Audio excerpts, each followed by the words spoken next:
Michelle is the founder of the International Vocational College in Malta. She has worked as a lecturer at the University of Malta for several years and gained her PhD from the University of Nottingham. The college is in its second year of operation, and one of its successful schools is a business school which helps students develop entrepreneurial skills.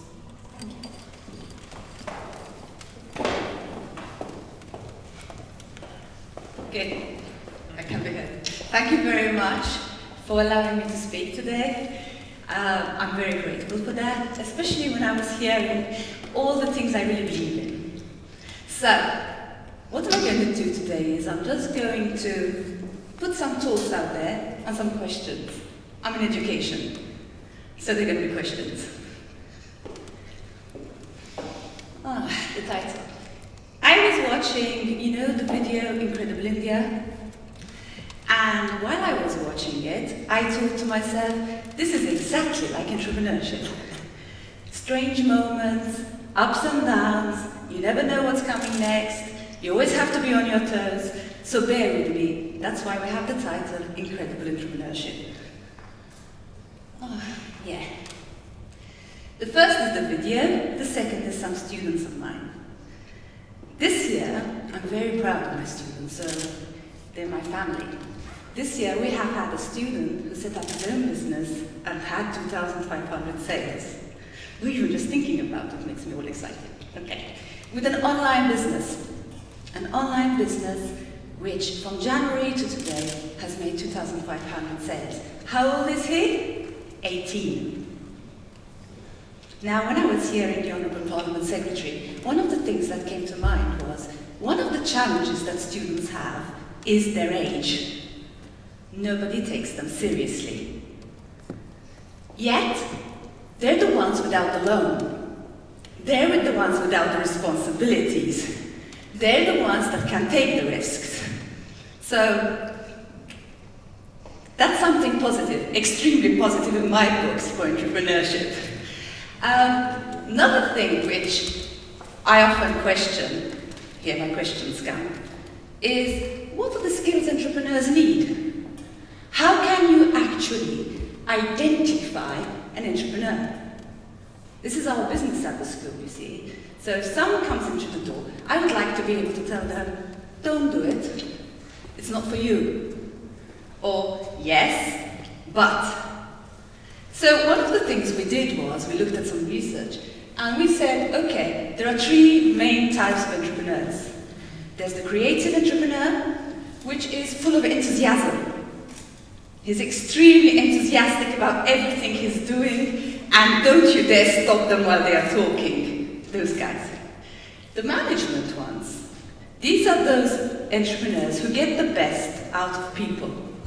They're able to motivate people, drive them, and get what they can out of them. Then there's what we presume is most entrepreneurs, but it isn't. The inventive ones. You don't need to be inventive as an entrepreneur. I know that sounds a paradox, but in actual fact, you can do the same thing in another manner and you're entrepreneurial. So, I live with these guys at school, and I tell you, they all have drive, like Dean, energy, direction, but they have to have the ability to cope with failure. That is very important, and that is what we as a network are really encouraging them to try, to fail, get up, and go again. And that builds up their confidence.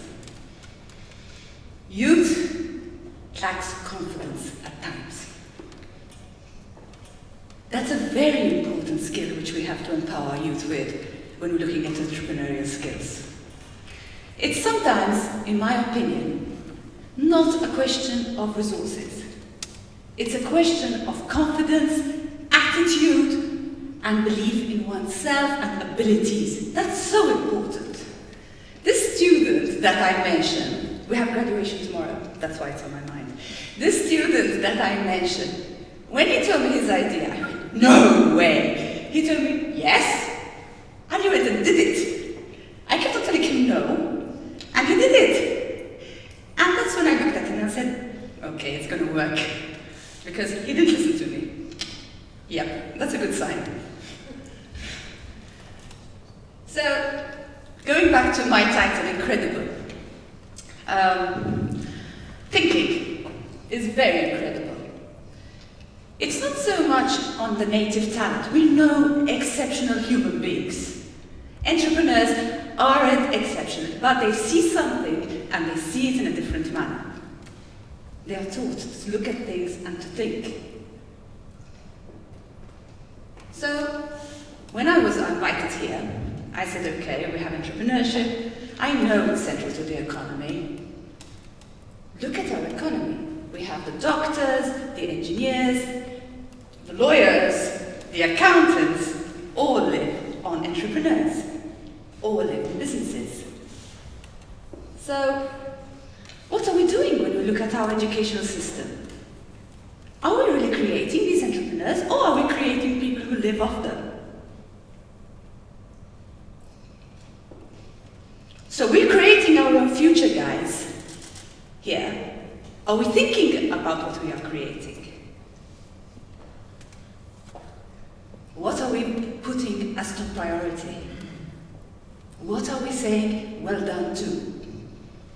Are we saying well done to that person who goes out there, tries to set up their own business and fails? Or are we saying well done to those people who somehow just flow through the system and have a profession? Gets me to the next thing. Is entrepreneurship a profession? Or is it just something that one does because one's incapable of doing anything else? Thinking. Well, what are our education paradigms saying about this? Recently we had a conference at the school, and not my words, okay? I'm not that lateral.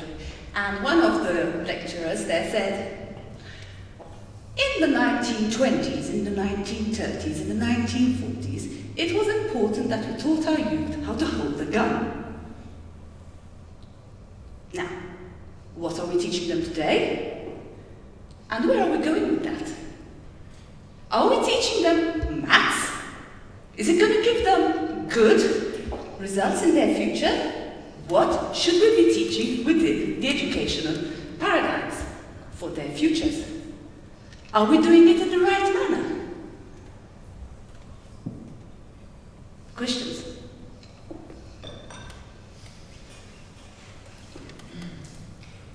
I like this picture. We see a vase, we use it in one way.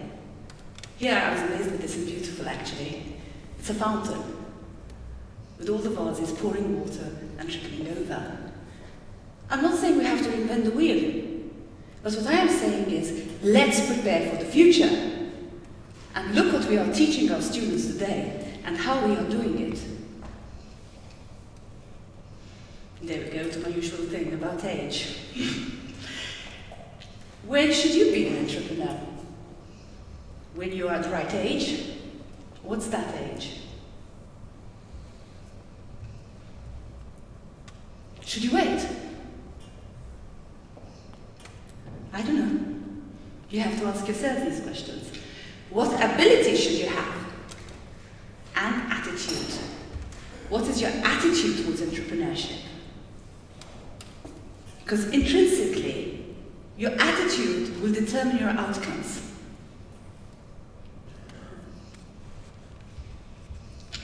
This is what we say at the school. I know it's very boring, but like the Incredible India video, if you don't go out there and try it, play the game, then you'll never know. Some questions I have. These are questions I've been thinking about, sorry, you have to bear with me here, and I'm asking them to you, so maybe you can think with me a bit. When should we teach entrepreneurial skills? I would suggest before tertiary education. I would suggest that this is a very viable option for our youth. We should not be streamlining everybody one way. Where is our economy built on? What is it built on? It is built on entrepreneurs. Now, what does that involve? Thinking with a mindset which is a bit different. Looking at what we have now, where we want to go, and prepare our youth for that. In the 1920s, 1940s, they had the guns. They needed them then. Okay, I'll tell you a little bit about our college and what happens, and why I have that girl crying there. At the college, when we are teaching entrepreneurship, we have 4 facets. We have all the theory of entrepreneurship. When I say theory, it's based on accounts, legislation, branding, marketing, social media marketing, etc., etc., etc. We also put our students in traineeship posts, so they see how others have done it, and they see how it works. Then the third thing we do is we actually give them a business to run. The tears start then. Okay, now for most of us here, actually the idea of having someone taking the risk, doing the distribution licenses, getting everything there, getting the stock to the school, and then giving it to a student to do it sounds bliss. But I tell you that this is the worst part of it all. I have students saying, I don't want to do it, I'm not going to do it. Tears. This is one of our lines at the school. It's nanotechnology jewelry. I'm sure no one here has heard of it because the students failed at it. They failed at integrating it in the market because they were scared to go to talk to people. Real skills. It is not about the theory of entrepreneurship, it's about going to do it. Standing there, talking to people, explaining your passion, your ideas, what works and what doesn't. I'm always very scared of talking too much. So, this is us. We're very active on Facebook. Please do join us. Thank you for your time.